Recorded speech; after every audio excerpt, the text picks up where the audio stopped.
The plot thickens. Right before I head off to the airport, hop on the jet up to Seattle, I learned that Sam Darnold is not going to allow the electrical substation theories to disappear anytime soon. According to Adam Schefter, Sam Darnold has not thrown a football since he hurt his oblique on Thursday. The Seahawks believe but don't know that he'll be okay to start tonight's game against the 49ers. Backup Drew Lock took the reps the past 2 days, including at the walkthrough yesterday, and is ready if needed.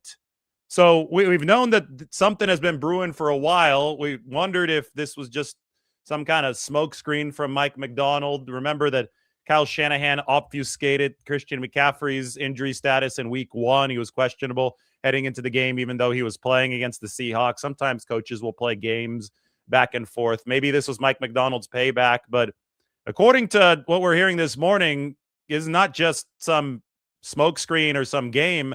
Sam Darnold legitimately hurt his oblique, has been unable to throw for a couple days. And when I read between the lines, whenever I read something like what Schefter wrote, when he said that the Seahawks believe but don't know that Darnold will be okay to start tonight's game, I automatically assume that they're planning to give Sam Darnold a pain-killing injection. That's usually code for they're going to shoot him up and they're going to see if he's able to throw without pain while he's under the injection. And if not, then they're going to have to go to the backup. We could always go back to 49ers history. 1996 season, Steve Young, and this is different. This is a different injury. So that's part of the point here, though, is that every injury is different. But in 96, Steve Young actually hurt his ribs against the Philadelphia Eagles in the wild card round. 49ers won the game 14-0. But the injury was misdiagnosed. They thought that it was a fractured rib, and he went the next week to Green Bay with a flak jacket on. And he tried to play, but he was in severe pain, and he could barely lift his arm, and he only lasted a series. And they removed Steve Young, and they had to go with Elvis Grbac, the backup, and the 49ers lost to the eventual Super Bowl champions. Well, Steve has shared the story that about a week after that game, he went back in for a checkup because his rib still wasn't feeling better. And the doctor actually popped it back into place. It had actually been dislocated. So all of the pain-killing injections that they gave Steve Young didn't work because they figured that he just needed something to mask the pain of a broken rib, but the rib was actually dislocated. And, it was obviously very frustrating to find out after that they had misdiagnosed this thing. Still, pain-killing injections sometimes work, sometimes don't. That's the point. And Young got those back in 96, and they didn't work, and he couldn't play. The Seahawks are hoping that Sam Darnold can get one of these. And this is me speculating again. I'm just trying to read in between the lines of what Adam Schefter is saying. And he said that they believe but don't know that he'll be able to start. Sounds like they're going to try to artificially make this work for Sam Darnold. And if it doesn't work, then it will move on to Drew Lock, who is a career backup quarterback. Lock has won a big game for the Seattle Seahawks in 2023. The 49ers fans were cheering for him. It was a Monday Night Football game against the Philadelphia Eagles, and San Francisco was still chasing Philly for the 1 seed. They needed the Eagles to lose, I think, at least once or twice more that year, and the Eagles did get that first loss out of the way thanks to Drew Lock and the Seattle Seahawks beating them at what I believe at the time was already Lumen Field. It's changed names a few times. Quest Field to CenturyLink Field. They called it the Clink at a point when the 49ers lost there in that NFC championship, and now Lumen Field. So Drew Lock has shown capability of playing decently well, but I don't think that he's a grade A quarterback. There's a reason why he's a career backup. The Seahawks still have the best defense in all of football. So even if Sam Darnold can't throw or can't play, Seattle's a very dangerous opponent that'd still be able to beat you. I'm curious to see if the point spread has shifted with some of this uncertainty, and it doesn't look like it has. It doesn't seem that the betting line is really buying any of this Sam Darnold talk. People think that he's going to be able to play by, I guess, all means necessary on the Seattle end, and he's going to be able to play decently effectively. Still, the same principles remain in place for the 49ers. They have to stop the run. You know, whatever they're doing right now in the team hotel, meeting rooms, eating breakfast, you know, everything that they're doing as part of the process of this day before heading to the stadium, they need to make sure they get themselves in the right headspace, the right disciplined, tough headspace to effectively combat the run game. And that becomes even more true if Drew Lock starts at quarterback or has to come in at quarterback for the Seahawks, because you know that they're going to become even more run dependent. 180 yards on 39 carries for Seattle in week 18. Now, part of that was Sam Darnold converting the third downs that needed to be converted with his arm, and I think that he even got one with his legs, and he's a good quarterback. We know that Sam is a good quarterback, but we also know that he's the weaker of two QBs in this game. Even if Sam Darnold is fully healthy, the 49ers have the advantage at the quarterback position. Case in point, it was Darnold who backed up Brock Purdy with the 49ers. And that reminds me that Darnold was with the 49ers. And that reminds me of this electrical substation theory that's floating around. And I'm sure that if Darnold can't play or is compromised in this game, you're going to have many people blame it on the fact that he spent a year practicing next to the substation at Levi's Stadium. I personally think it's more of a candlestick curse, and I think that also goes back to the Seattle Seahawks game in the 2024 January playoffs. That was shortly after Candlestick closed, and that's when Navarro Bowman tore his ACL, and I think Mike Upati also broke his ankle in that game, or broke his leg in that game. All this deluge of injuries seemed to start back then in January of 2014, right after the 49ers closed Candlestick Park. People want to blame things on an electrical substation now. Well, they're going to have a little bit more fuel if Sam Darnold is hurt, because they're going to say, well, he spent the 2022 season with the 49ers. I digress. This is all said in jest. He was Brock Purdy's backup, though. I don't say that in jest. Purdy is the better of those two quarterbacks. Purdy is obviously better than Drew Lock as well. For the 49ers, you have to put Purdy on a platform today where he can show that he's the better quarterback and win the game. In week 18, you didn't do that. In week 18, you got run out of the building by Zach Charbonnet and Kenneth Walker. You couldn't protect Brock Purdy with Trent Williams not starting. You couldn't separate downfield with Ricky Pearsall unavailable. The big hinge point for the 49ers is Pearsall, and we're waiting on his injury status right now. I've got the article right now up on the San Francisco Standard. We're going to pop this open on the screen. This is what you should go check out. And I'm going to give this to Mike as well as a link, so you could put it into the description. Everybody needs to subscribe right now to the Standard and also to this channel. We're trying to hit 100,000 today. If we hit 100,000 today before the game, the 49ers will win. Those are the rules. That's how it's scripted. But we're still over 500 away, so you guys better get on it. You guys better get on the subscribing. Anyway, here's the article. Why Ricky Pearsall is the potential game-tilting player for the 49ers. Shooting it over to Mike. Mike, please put that up. And I'm also going to put it on X. I almost forgot that I had written that article, but now that I remembered, we can get it up on social media as quickly as possible.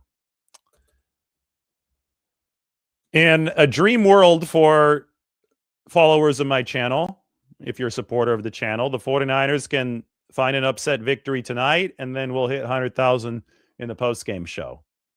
I think that that's the most realistic thing, because we've just added a few more. We're at 99,421. I mean, we're closing in on 500 away. Never say never, but I think that the peak this season's been like 300, 350 subs added a day. So you guys have to pick up the pace if you want to guarantee that 49ers victory and get there before the game starts. Anyway, Darnold not throwing, that's obviously spooking the Seahawks. You had some of their content creators like hiring witches off Etsy, or I don't know what they were doing. I saw some weird posts. They were wishing injury upon Brock Purdy, and now it turns out that Sam Darnold is the quarterback who hasn't thrown the football since Thursday. You really can't make this stuff up. I don't think that burning a Fred Warner jersey for the social media views, as some people in Seattle did yesterday, is something that's likely to bring good mojo. And I don't think this is good mojo for the Seahawks, with Sam Darnold being unable to throw. It would be insanely poetic and unexpected, obviously, but that's why it would be poetic if the 49ers benefited from injury luck at the biggest moment of the season, because the 49ers are one of the most decimated teams that we've ever seen make the NFL postseason. Maybe the most decimated team that we've ever seen make the NFL postseason. Probably the most decimated team that we've ever seen win a playoff game. All of that has been stacked against them this year. They have been so resilient in that regard. If they find a way to tip the scales in the other direction, if the mojo starts working for them as far as, oh, maybe our guys are coming back like Trent Williams and Ricky Pearsall, who I just wrote about, and all of a sudden Sam Darnold is compromised, that would be a massive, massive reversal. Yesterday, I had to make it through the airport, San Francisco International Terminal. Look at that, 49ers red and gold. I know that I've been videotaping, photographing a lot of the sites around the city which have been decorated in 49ers colors. This is one of them, the beautiful International Terminal at SFO. By the way, every single flight this morning from this airport, from San Francisco International Airport to Seattle, so that is major hub to major hub, is fully sold out. That's like 10 flights this morning. It's a lot of flights, hub to hub, fully sold out. So I expect a lot of 49ers fans at this game.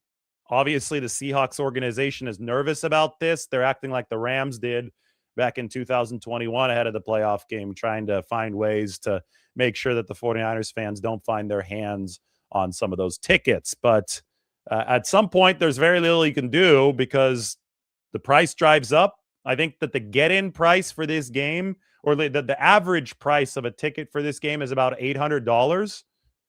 That's what I saw yesterday. The get-in price, I could look. I could go to my Game Time app and see what the cheapest ticket is. But eventually the market is going to speak. And even though the Seahawks can threaten their season ticket holders, they can't threaten everybody who owns a ticket and sees the price of the game. Right now, you can get into the very upper deck for probably $600. I'm talking all fees included. So not $700, but about $600 to get into the upper deck. But if you want to sit down in a lower level, you're going to be paying a couple grand to sit down lower level, like behind the bench. That's I mean, it is not a cheap game. And if 49ers fans are flying en masse to Seattle, and the flights aren't cheap right now either. I was looking up some of those costs. Well, these people are going to be willing to spend, and they might be a little bit more inclined to go to the game than somebody who already owns the tickets up in Seattle. And if the price is high enough, I always say every man has his price. And at a certain price point, it seems that the 49ers fans are a little bit more committed to this when we see these stadiums on the road. At a certain price point, a lot of these Seahawks fans will sell their tickets. That's what has happened in the past, and I think that's what the Seahawks are afraid of. And I'm really, really interested to see what Lumen Field looks like today as far as the total amount of red. You know, the TV cameras are always facing, like the standard TV camera at Seahawks games is facing the 49ers bench. So you're going to see where the mass of 49ers fans are. What's going to happen today is on TV, I'm predicting it's going to look like a 49ers majority because you're going to see behind the bench, but there'll actually be more Seahawks fans on the side that you don't see. And a lot of the Seahawks bloggers and content creators are going to freak out, and they're going to try to say, well, actually, it's like this. But it's like, guys, the point is that this is your home stadium, and the fact that it looks like a 49ers home game from any angle is embarrassing when you literally have retired jersey number 12 to honor yourselves as fans.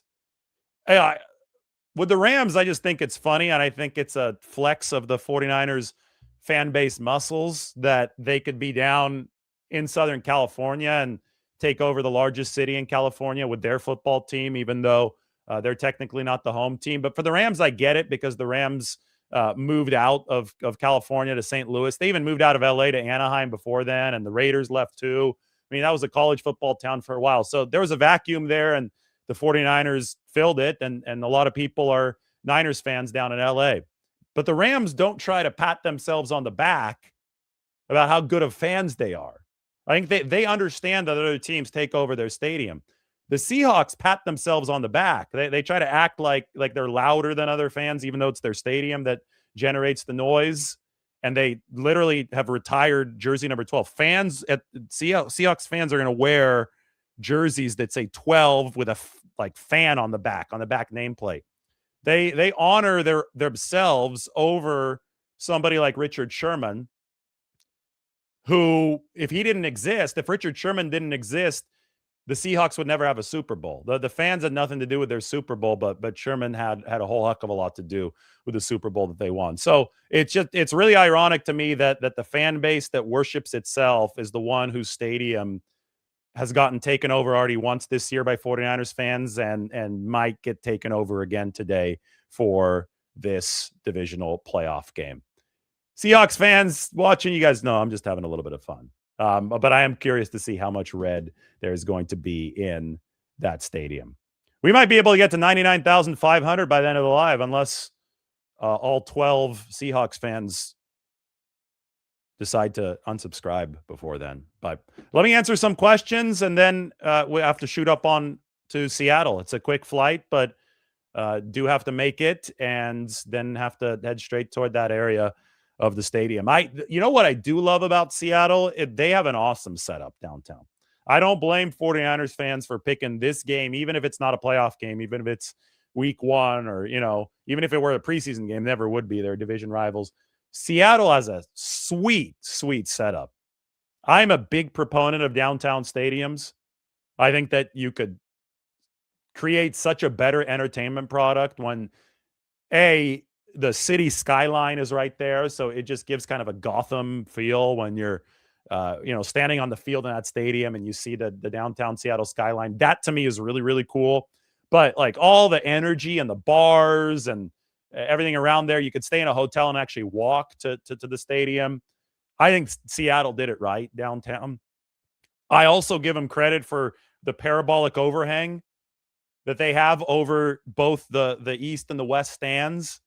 There's literally an overhang that is shaped like a parabola that reverberates the sound back down on the field. I believe it was built that way accidentally. They just built it to shield the rain because it rains so much up there. No rain in the forecast today, but it rains a lot in the Pacific Northwest. But anyway, this parabolic overhang has ended up reverberating the sound back down on the field and made it really, really hard for opposing teams to come into Lumen Field or CenturyLink Field or Quest Field or whatever you want to call it.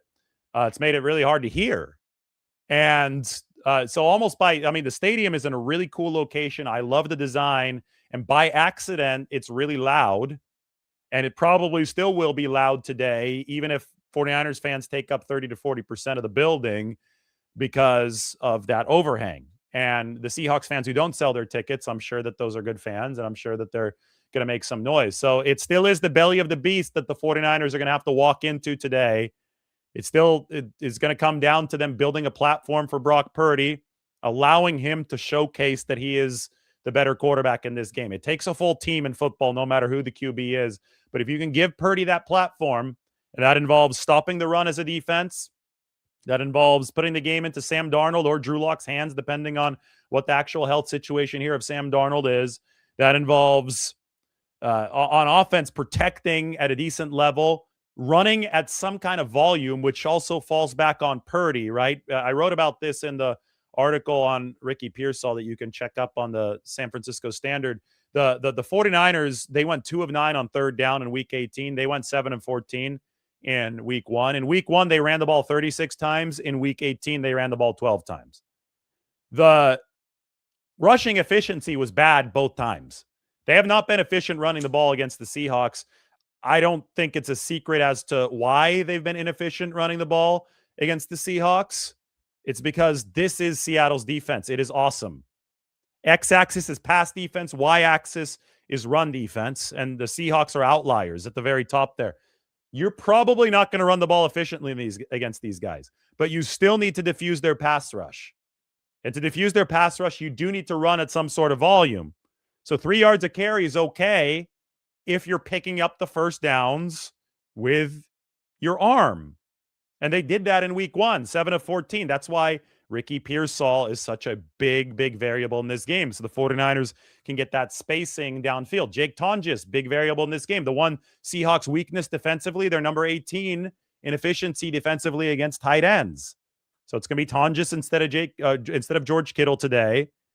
Christian McCaffrey, it's going to have to be a heavy dose of him. Brock Purdy's going to have to be efficient. I think he has to use his legs today. I think he'll have a little bit more of an opportunity if there's some more spacing downfield.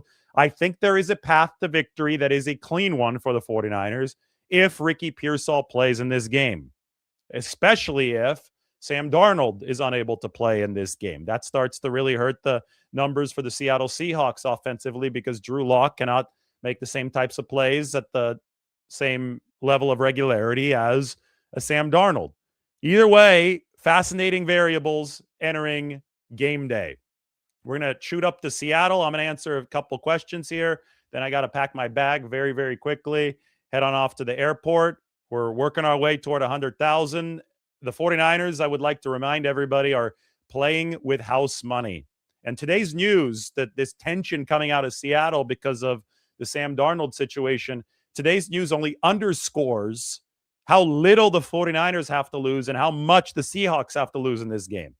Anytime you're the number 1 seed, the target is on your back.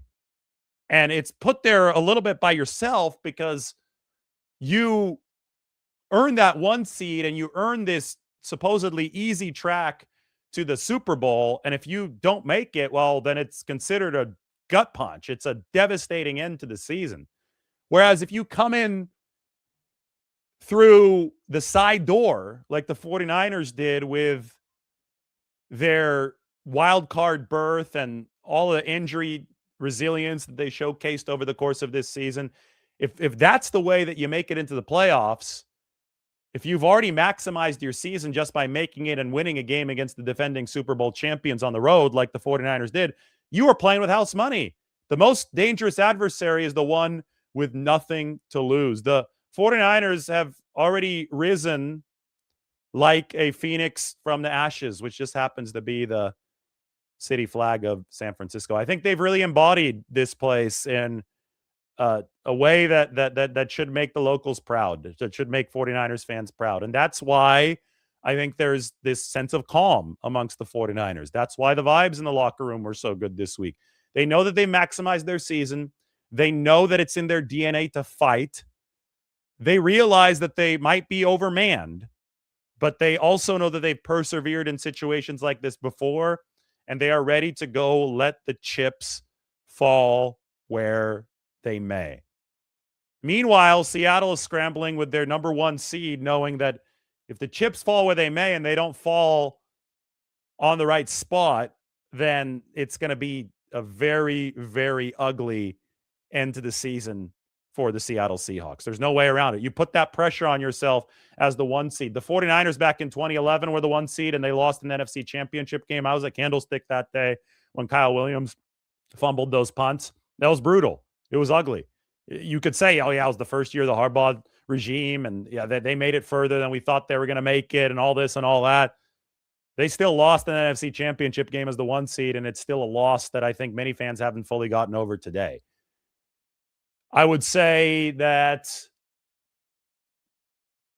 2019, they made it to the Super Bowl, but that's a loss that people haven't yet to get over today. They had a chance to win the Super Bowl. They came in as the 1 seed with the easier path. They were rested for the Super Bowl. They came in relatively healthy, and they blew that lead at the end. It remains a devastating loss in 49ers history. 2023 remains – when you're that 1 seed – it does set up that Super Bowl or bust level of stakes. But when you come in from the 6 or the 7 or the 5 or anything lower than the 1 where you have to play a road playoff game just to get to the Super Bowl, if the 1 seed doesn't get eliminated, then all of a sudden it's a different dynamic and you become that dangerous underdog, especially if you're in the 49ers shoes with all that they've overcome this season. 99,441, says Mike. Very nice. All right, guys. That's it. 25 minutes. Everybody, thanks for watching. Sam Darnold not throwing. 49ers staying resilient. Will the Phoenix continue its rise from the ashes? Everybody hit that sub button. I've got to fly up to Seattle. We'll talk to you soon.